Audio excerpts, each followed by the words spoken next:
اسلامی تاریخ میں حضرت عیسیٰ اور ان کی والدہ حضرت مریم کی کہانی کو ایک خاص مقام حاصل ہے، اور اس کہانی کا سب سے اہم پہلو ہے حضرت عیسیٰ کے آسمان پر اٹھائے جانے کا واقعہ۔ آج ہم اسی واقعے کے پس منظر اور اس سے جڑی تفصیلات کو سمجھنے کی کوشش کریں گے۔ تو سب سے پہلا سوال یہی ذہن میں آتا ہے کہ اسلامی نقطۂ نظر کے مطابق آخر حضرت عیسیٰ کو زندہ آسمان پر کیوں اٹھایا گیا؟ اس سوال کا جواب ایک ایسی داستان میں ہے جس میں معجزات بھی ہیں، پیشین گوئیاں بھی، اور ماں اور بیٹے کا ایک بہت گہرا انسانی رشتہ بھی۔ اور حیرت کی بات یہ ہے کہ اس کہانی کی شروعات کسی بڑے معجزے سے نہیں ہوتی، بلکہ یہ ایک بہت ہی جذباتی اور انسانی لمحے سے شروع ہوتی ہے۔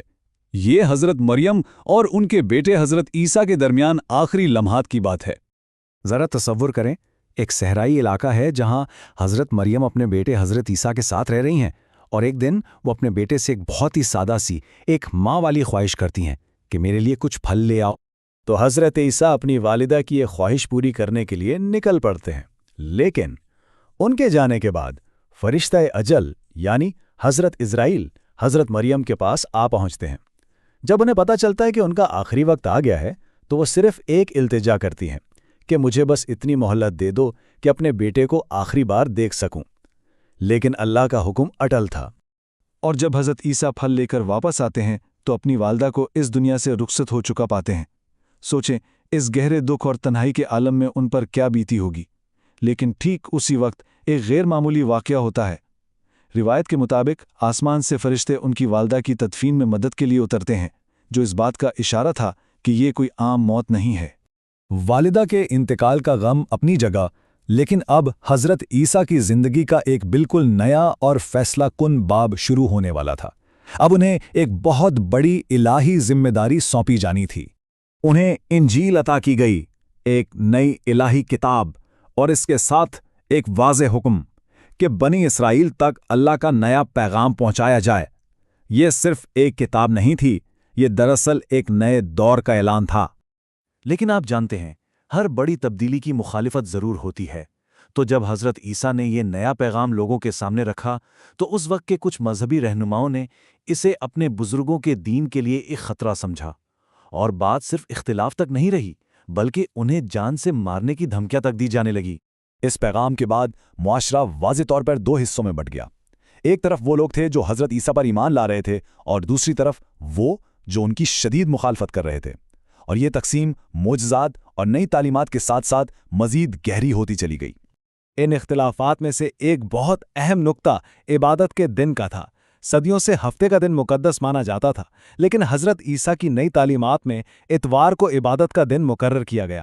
اب یہ ایک ایسی تبدیلی تھی جسے قبول کرنا بہت سے لوگوں کے لیے انتہائی مشکل تھا۔ اپنی نبوت کو ثابت کرنے کے لیے حضرت عیسیٰ نے اللہ کے حکم سے ایسے معجزات دکھائے جو انسانی عقل کو دنگ کر دیتے ہیں، جیسے پیدائشی نابینا کو بینائی دینا، کوڑ جیسی بیماری میں مبتلا شخص کو ٹھیک کر دینا، اور یہاں تک کہ مردوں کو زندہ کرنا۔ روایت میں یہ بھی آتا ہے کہ وہ مٹی سے پرندے کا مجسمہ بناتے، اس میں پھونک مارتے، اور وہ اللہ کے حکم سے زندہ ہو کر اڑ جاتا۔ ایک طرف یہ معجزات تھے تو دوسری طرف ایک ایسی پیشن گوئی تھی جس نے کشیدگی کو بالکل عروج پر پہنچا دیا۔ اس پیشن گوئی کے بعد حکمرانوں کو یہ لگا کہ اب حضرت عیسیٰ کو روکنا ہی پڑے گا۔ وہ پیشن گوئی تھی ایک آخری پیغمبر کے بارے میں۔ حضرت عیسیٰ نے اپنے بعد آنے والے ایک عظیم نبی کی خوشخبری دی، جن کا نام انہوں نے احمد بتایا، جو پیغمبر اسلام حضرت محمد صلی اللہ علیہ وآلہ وسلم کا ہی ایک صفاتی نام ہے۔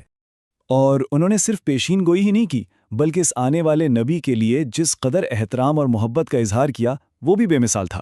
انہوں نے خواہش ظاہر کی کہ کاش وہ اس نبی کے زمانے میں ہوتے اور ان کی امت کا حصہ بن سکتے۔ اس سے اندازہ ہوتا ہے کہ یہ پیشین گوئی کتنی اہم تھی۔ اب حضرت عیسیٰ کی یہ بڑھتی ہوئی مقبولیت اور مستقبل کے بارے میں ان کی باتیں وقت کے بادشاہ کے لیے ایک سیاسی خطرہ بن گئی۔ اسے لگا کہ اس کی حکومت خطرے میں پڑ گئی ہے، تو پھر اس نے مذہبی رہنماؤں کے ساتھ مل کر حضرت عیسیٰ کو راستے سے ہٹانے کا ایک منصوبہ بنایا۔ اور یہیں سے کہانی اپنے کلائمیکس پر پہنچتی ہے۔ ایک طرف تھی انسانوں کی سازش، اور دوسری طرف تھی اللہ کی تدبیر جس نے سب کچھ بدل کر رکھ دینا تھا۔ بادشاہ کے سپاہی اس گھر تک پہنچ گئے جہاں حضرت عیسیٰ اپنے ساتھیوں کے ساتھ ٹھہرے ہوئے تھے۔ دیکھتے ہی دیکھتے پورے گھر کا محاصرہ کر لیا گیا، بھاگنے کا کوئی راستہ نہیں بچا تھا۔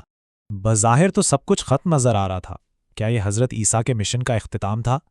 کیا انسانی سازش کامیاب ہونے والی تھی؟ لیکن پھر ایک معجزہ ہوا۔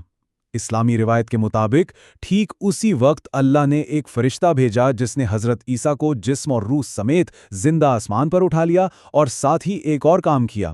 جس شخص نے غداری کر کے سپاہیوں کو ان کا ٹھکانہ بتایا تھا، اللہ نے اس کی شکل ہو بہو حضرت عیسیٰ جیسی بنا دی۔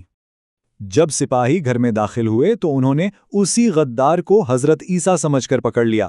وہ چیختا رہا، چلاتا رہا کہ ارے میں تو تمہارا اپنا آدمی ہوں، میں نے ہی تو تمہیں یہاں تک پہنچایا ہے۔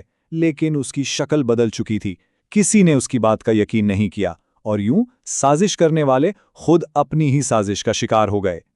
تو اسلامی نقطہ نظر سے حضرت عیسیٰ کی کہانی زمین پر ختم نہیں ہوئی، بلکہ آسمان پر اس کا ایک نیا باب شروع ہوا، اور یہ کہانی ان کی واپسی کی ایک بہت بڑی پیشین گوئی کے ساتھ مستقبل سے بھی جڑی ہوئی ہے۔ روایت ہمیں یہ بتاتی ہے کہ حضرت عیسیٰ اس وقت چوتھے آسمان پر زندہ موجود ہیں، اور قرب قیامت میں جب دجال کا فتنہ دنیا میں پھیلے گا تو وہ اسے شکست دینے کے لیے زمین پر واپس اتریں گے۔ لیکن اہم بات یہ ہے کہ وہ کسی نئے نبی کے طور پر نہیں، بلکہ آخری نبی حضرت محمد صلی اللہ علیہ وسلم کے ایک پیروکار کی حیثیت سے آئیں گے۔ وہ دنیا میں انصاف کا نظام قائم کریں گے، 40 سال تک رہیں گے، اور پھر ایک طبعی موت کے بعد مدینہ منورہ میں دفن کیے جائیں گے۔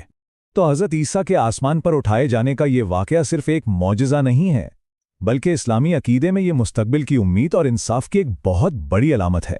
یہ تاریخ کی ایک ہی عظیم شخصیت کو دیکھنے کا ایک بالکل مختلف زاویہ فراہم کرتا ہے، اور یہ ہمیں اس بات پر سوچنے پر مجبور کرتا ہے کہ کس طرح مختلف عقائد اور تہذیبوں کی بنیادی کہانیاں ان کے حال اور مستقبل کے بارے میں ان کے پورے نظریے کو تشکیل دیتی ہیں۔